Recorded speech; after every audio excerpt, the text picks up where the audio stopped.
Mateus, capítulo 13, nós leremos a partir do verso 31.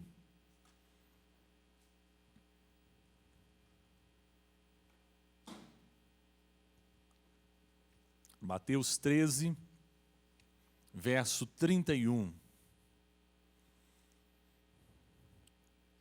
Eu quero falar nessa noite, para quem está assistindo ao vivo, aqui presencialmente, e aqueles que irão acompanhar pela internet, qualquer horário da semana, sobre um reino que vence a lógica humana, quebra a lógica das coisas. E o texto começa dizendo assim: outra parábola propôs, dizendo: o reino dos céus é semelhante a um grão de mostarda, que um homem tomou e plantou no seu campo, o qual é, na verdade, a menor de todas as sementes, e crescida, é a maior de todas as hortaliças, e se faz árvore, de modo que as aves do céu vêm aninhar-se nos seus ramos. E se você puder, nós vamos ler também um texto que está em Lucas capítulo 15, a partir do verso 1. Lucas 15, verso 1, se você preferir, pode acompanhar pelo telão. Você que está em casa pode acompanhar na própria tela do celular, do tablet ou da televisão. Aproximavam-se de Jesus todos os publicanos e pecadores para ouvir, e murmuravam os fariseus e os escribas, dizendo: este recebe pecadores e come com eles. Então lhe propôs Jesus esta parábola: qual dentre vós é o homem que, possuindo 100 ovelhas e perdendo uma delas, não deixa no deserto as 99 e vai em busca da que se perdeu até encontrá-la? Achando-a, põe-na sobre os ombros, cheio de júbilo, e indo para casa, reúne os amigos e vizinhos, dizendo: alegrai-vos comigo, porque já achei a minha ovelha perdida. Digo-vos que assim haverá maior júbilo no céu por um pecador que se arrepende, do que por 99 justos que não necessitam de arrependimento.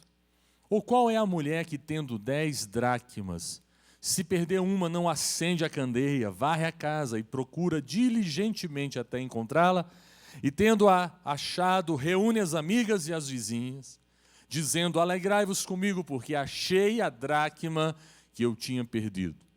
E eu vos afirmo que, de igual modo, há júbilo diante dos anjos de Deus por um pecador que se arrepende. Se você puder fechar os seus olhos por um instante, vamos orar ao Senhor e pedir para que Ele fale ao nosso coração de uma forma muito especial. Pai querido, em nome de Jesus, eu peço que o Teu Espírito Santo venha ministrar a nós, assim como o Senhor já tem ministrado desde o início desse culto. Eu peço que, de uma forma especial, pela Tua misericórdia e graça, o Senhor fale, transforme, renove o nosso coração.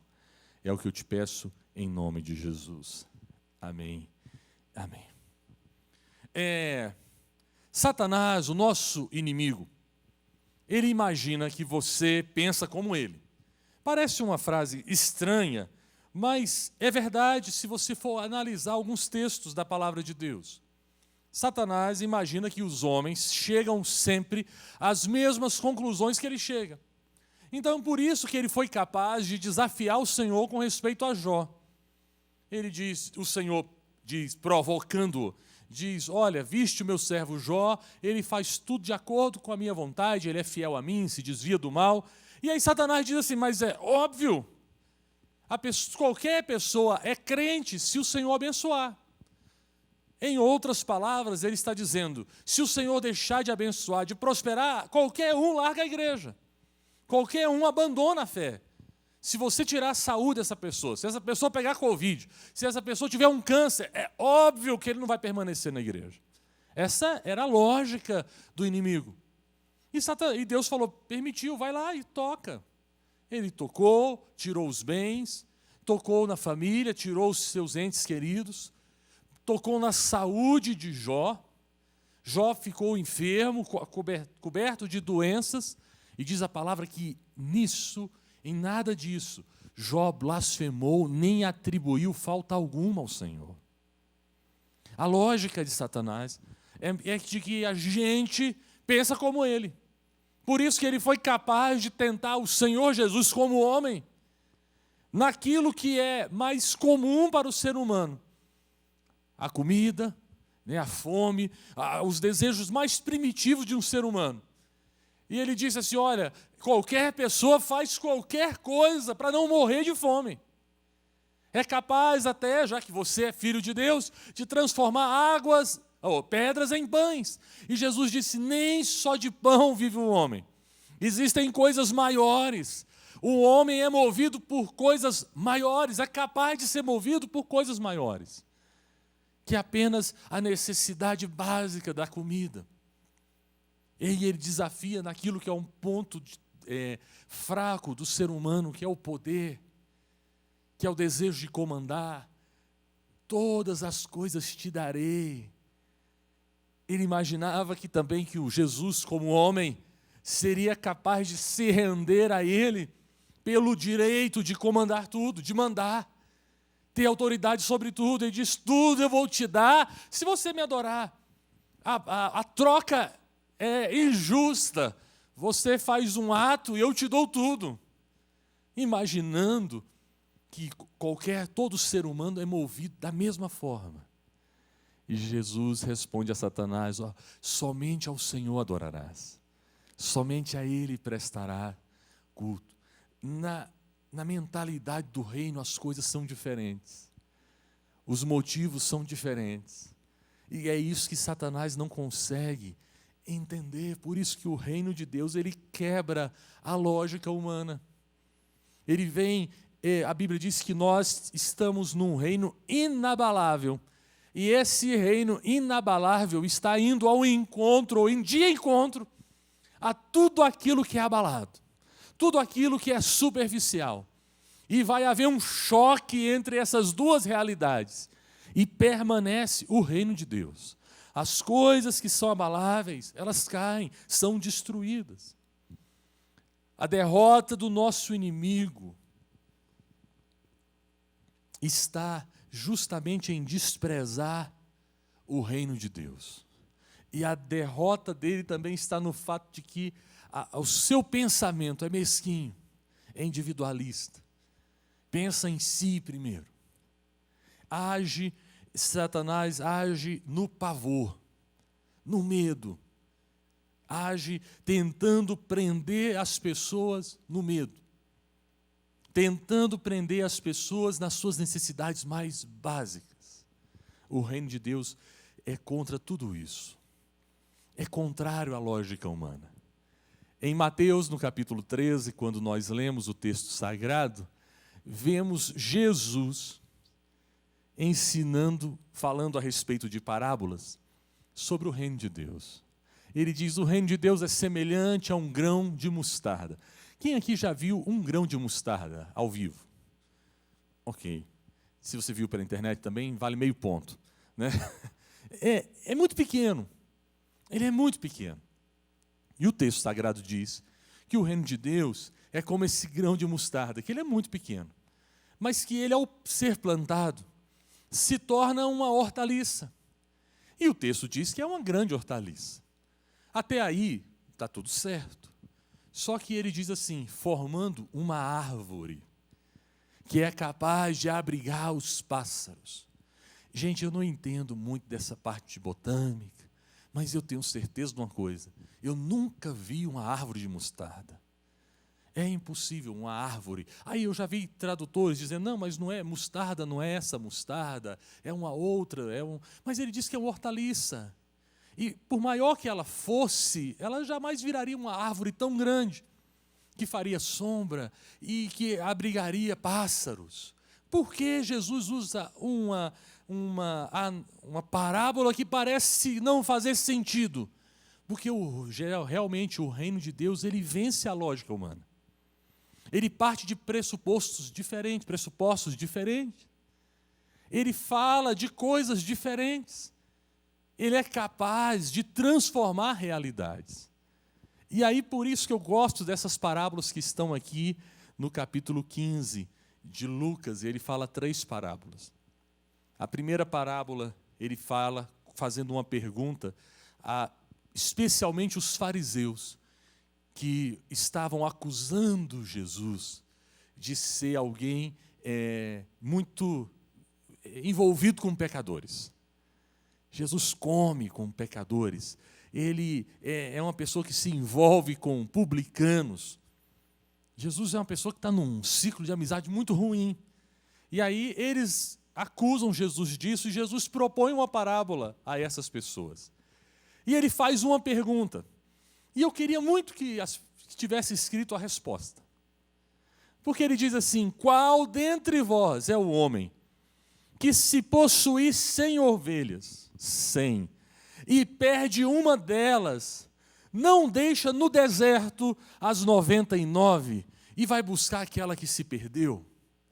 Eu fico imaginando qual seria a resposta. E a resposta mais óbvia é que ninguém faz isso. Nenhum pastor de ovelhas faz isso. Porque não faz o menor sentido. Você ter 100 ovelhas, deixar 99 no deserto e sair atrás de uma. Isso aí faz parte da perda do trabalho. Perder 1% que você tem não é nada. É muito mais arriscado deixar as 99 do que você abandonar aquelas 99 no deserto e sair atrás de uma. Isso não faz o menor sentido. Eu imagino se tivesse algum pastor, de ovelhas ouvindo isso, falando: não faz sentido. Qual de vocês faria isso? Nenhum de nós, Senhor. Ele falou: e quando chega, traz ela nos ombros e faz uma festa. Faz uma festa porque achou uma ovelha. Eu conheço pessoas que mexem com gado. De vez em quando chove e o gado fica encostado na cerca de arame, aí dá um raio. E aí mata, às vezes, 6, 7, 10, de uma vez só. Eu não vejo ninguém assim, perdendo os cabelos. Faz parte do trabalho. É o risco calculado. Uma ovelha que se perde no meio de 100, ainda bem que só foi uma. Se tivesse 10%, mas uma só, deixa para lá. Essa é a lógica humana, natural, para quem vive disso, de criar animais. Mas Jesus está querendo dizer justamente que a lógica do reino, ela é diferente. Que o valor, ele é atribuído a alguém. E que no reino, Deus é capaz de ir atrás de uma pessoa. Porque ele diz aqui claramente: o reino, digo-vos assim, haverá maior júbilo nos céus por um pecador que se arrepende, do que por 99 justos que não necessitam de arrependimento. Ou seja, Deus é capaz de ir atrás de um que tem o coração arrependido. Todo esforço vale a pena. E o texto diz que há uma festa no céu, grande júbilo, quando um pecador se arrepende. Jesus está colocando de uma forma que nós, hoje, no século 21, podemos entender que para Jesus, se a sua vinda e a sua morte na cruz do Calvário fosse por apenas uma pessoa, haveria uma imensa festa no céu, por um pecador que se arrepende. Olha que coisa interessante. É totalmente diferente da lógica humana, natural. E aí ele propõe uma outra parábola humanamente absurda, quando ele diz: qual é a mulher que, tendo 10 dracmas? Só uma questão com respeito à dracma. A dracma é uma moeda grega. A moeda romana era o denário. Na Grécia, né, o povo grego, a dracma ela equivaleria a um dia de serviço, né, mais ou menos isso. Só que os romanos não aceitavam isso. Em Israel não era aceito assim, porque eles não iriam aceitar uma moeda estrangeira que tivesse o mesmo valor do denário.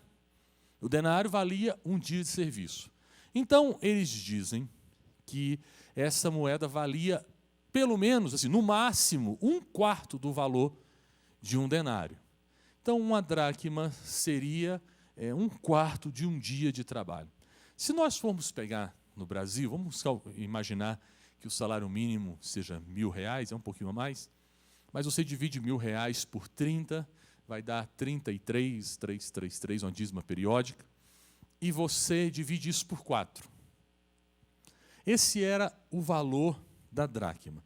Só que, se a gente for analisar para aquele período, porque o salário mínimo, se você for pegar para aquele período, né, era muito, porque eles viviam com uma situação muito pior do que a nossa.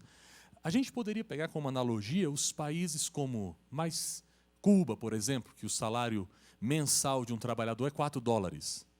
Aí você pega esses $4, divide por 30, divide por 4. Não é nada. Não é nada. Se no Brasil seria R$8, né, eu não imagino. Alguns teólogos dizem que uma dracma em valores de hoje poderia valer 16 centavos. 16 centavos. E fazendo essa analogia, o texto diz assim: qual é a mulher que, tendo 10 dracmas, eu entendo que alguns teólogos pensam diferente, fala que a dracma era um adereço num diadema, mas aí não faria tanto sentido a parábola. Diz: qual é a mulher que, tendo 10 dracmas, se perder uma, não acende a candeia, varre a casa e procura diligentemente até encontrá-la? Você já perdeu 15 centavos? Esse trabalhão todo? Você já fez uma festa por ter encontrado a moeda de 25 centavos no seu carro? Que caiu o troco do pão, que caiu. Aí você falou: Jesus, eu perdi 25 centavos. Manda lavar o carro, paga 50 conto para o carro, fala: tem uma moeda aí de 25 centavos, você separa ela para mim. Nós não fazemos isso. É claro, se a gente puder procurar, a gente procura, mas a gente não vai fazer uma festa. A festa é mais cara do que o que a gente achou, ué. Não valeria a pena. Não faz o menor sentido. Novamente, Jesus fala de uma forma que humanamente não faz sentido. Qual dessas mulheres não acende a candeia, varre a casa, procura diligentemente até encontrá-la, e quando encontra os seus 20 centavos, reúne as amigas, as vizinhas e dizem: alegrai-vos comigo, porque achei a dracma que tinha perdido. Eu vos afirmo que, de igual modo, há júbilo diante dos anjos de Deus por um pecador que se arrepende. Sabe o que Jesus está dizendo? E aí que ele quer dizer, ao meu ver, é que você não tem valor. Que você não tem um valor em si. Você é um pozinho. Como as Escrituras dizem: quem é o homem para que dele se lembre? E o filho do homem? Quem é? É um pozinho. Mas ele imputou em você um valor imensurável. Deus valoriza você como nem mesmo você é capaz de valorizar. Deus dá um valor ao ser humano maior até do que o ser humano mesmo dá a ele mesmo. É como se Jesus estivesse dizendo: não importa se o ser humano não tem valor para mais ninguém, para mim é imensamente valioso. Eu sou capaz de fazer qualquer coisa para que um ser humano arrependido volte à casa do Pai. Para mim, essa é a ideia da parábola, que vence a lógica humana. É um amor que vence a nossa lógica. Nós atribuímos valores às pessoas. Damos assim valores a umas mais e a outras menos. E Jesus diz: não importa. Isso para mim não faz a menor diferença. Qualquer ser humano, por mais sem valor que ele seja em si mesmo, porque a gente valoriza as pessoas por várias coisas, temos os nossos critérios, mas geralmente, se a gente for analisar moralmente, aquelas pessoas que se desviam moralmente, matam, roubam, se tornam a escória da sociedade em termos de criminalidade, nós tratamos elas com menos valor, achamos que elas são menos dignas, digamos assim, pelo que elas fizeram, pelo que elas se tornaram. Mas Jesus diz, até esses eu considero muito se ele se arrepender. Qualquer ser humano, por pior que seja, arrependido, eu considero mais do que qualquer coisa. Há uma festa no céu, a gente reúne os anjos, faz uma celebração imensa. Por isso que eu gosto tanto de batismo. Porque o batismo, para nós, é a sinalização visível dessas festas aqui que aconteceram. Toda vez que um pecador se arrependeu, toda vez que alguém se chegou diante de Deus, seja na sua própria casa, seja num culto, levantou as suas mãos, seja num grupo de vida, houve uma celebração nos céus. Porque você é precioso para Deus. Você é precioso para o Senhor. Isso não faz a lógica que Jesus usa. Eu fico imaginando as pessoas que estavam ouvindo ao vivo. Eles deviam ficar confusos. Gente, mas Jesus pensa diferente demais. Ele pensa diferente demais, dá valor àquilo que a gente não valoriza. E isso era exatamente o que estava acontecendo. Para os fariseus, os publicanos e pecadores, não valiam nada. Eram a escória da sociedade. E Jesus está propondo uma parábola que deixa muito claro o engano deles. Por isso que Satanás, o homem, o ser humano normal, quando entra em conflito com o reino de Deus, há uma bagunça. Porque a lógica humana, ela é quebrada. Mas não é apenas o valor que Deus dá à pessoa por aquilo que ela é, ou por aquilo que ela não é. Porque o ser humano se parece muito, a reação do ser humano é muito parecida com a do filho mais velho da próxima parábola. Todos nós aqui conhecemos a parábola, e a parábola fala de dois filhos. O filho mais novo pediu ao pai o direito à sua herança, e o pai concede a ele, mesmo vivo, e dá parte dele, dos seus bens. Ele vai embora e gasta aquilo da pior maneira possível. Se envolve com todo tipo de prostituição, de negócios escusos. E depois que ele empobrece, depois que ele fez tudo errado, ele chega a uma conclusão e ele diz, olha, os trabalhadores do meu pai vivem de uma forma muito melhor do que eu. Eu era filho, se os filhos têm uma mordomia maravilhosa, os trabalhadores ainda vivem muito melhor do que o meu estado atual.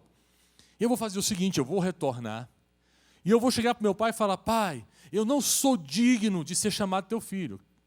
Eu nem me importo mais, e nem quero mais ser chamado teu filho por aquilo que eu fiz.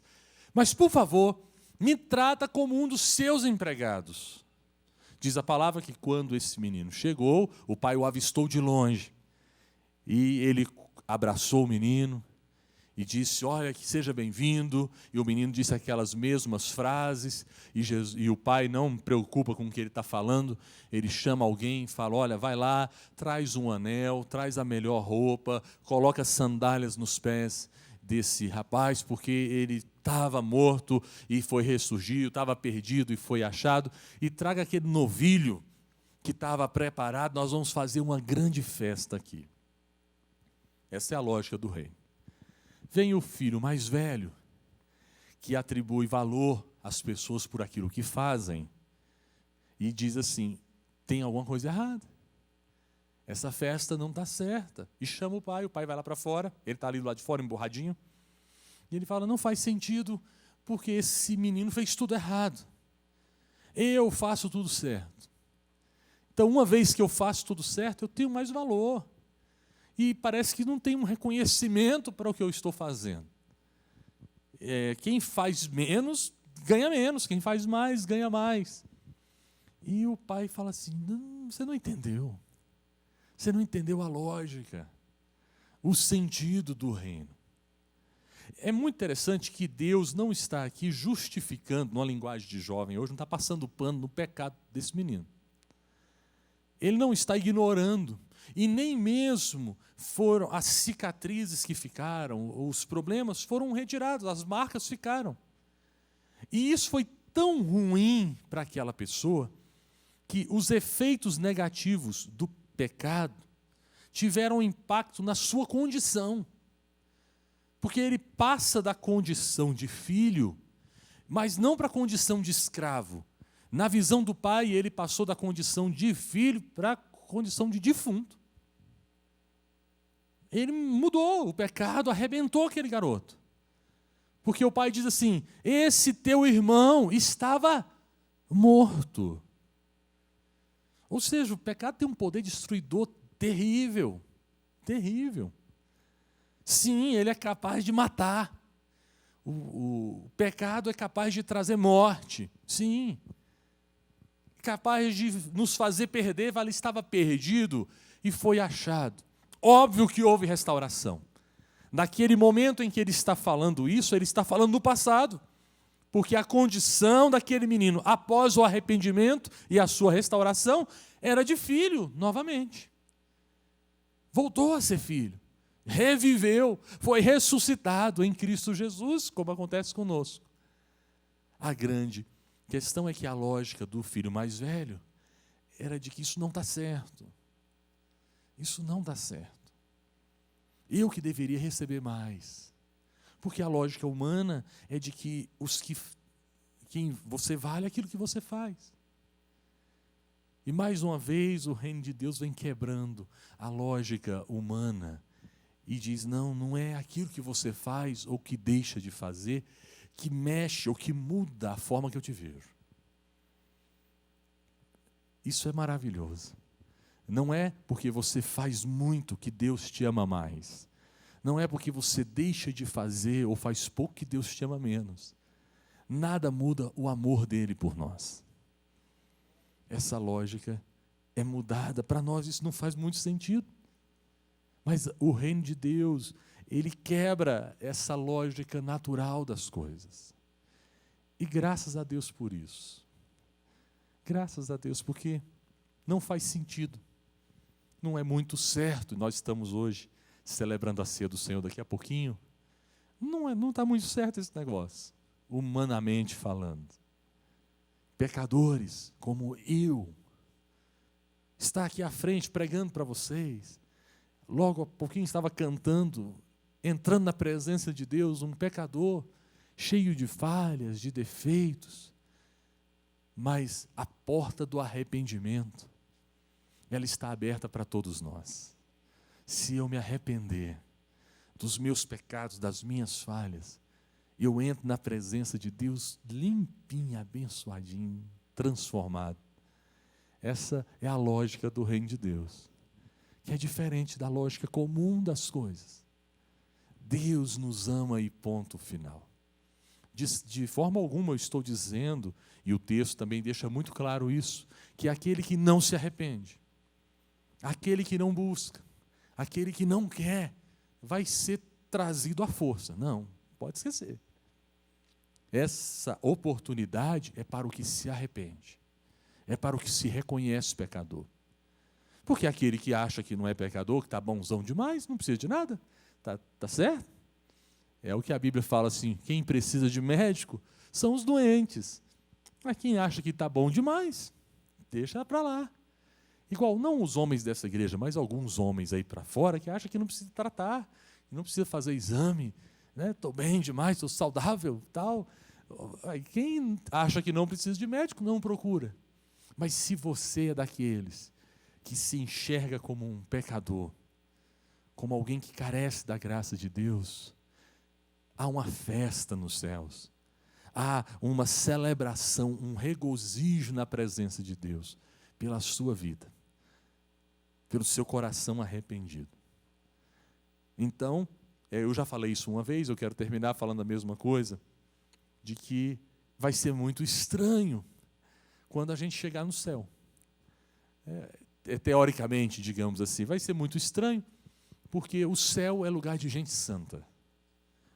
Diante da presença de Deus não há pecado, não pode haver pecado, não pode haver falha. Deus habita em glória, em majestade, que é inacessível a um ser humano comum. Nada na presença de Deus, a presença de Deus não coaduna com nenhum tipo de pecado, muito menos com qualquer tipo de pecador.